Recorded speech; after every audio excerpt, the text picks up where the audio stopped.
mums pirmkārt ļoti iepatikās vasarā rīkot dziesmu svētkus un gaidīt 4-5 gadus līdz nākamajiem, jo lielie jau neskaitās, tie nav tādi īsti dziesmu svētki, skolēni dziesmu svētki, tie ir numur 1 priekš mums.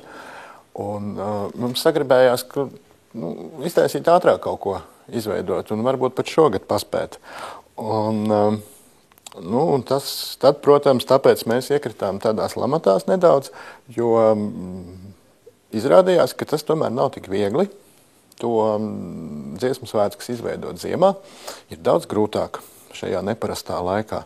Pirmkārt, tāpēc, ka visi iedomājas, ka šis ir tas gada tumšais laiks, un tāpēc ir jābūt ļoti tādiem padrūmākiem. Un grūtāk ir atrast gan iedvesmu, gan resursus, gan visu pārējo.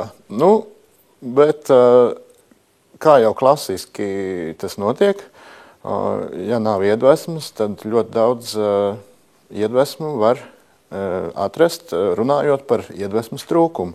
Un tā mums reklāmas klipā centrālais tēls ir, jūs zināt, kur atrodas diriģenti svētku starplaikā. Ja? Viņi ir iesaluši ledus gabalos kaut kur, ja? tā kā saucerītes stikla kalnā.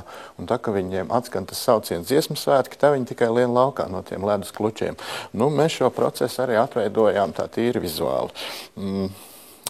Jā, tā varētu teikt.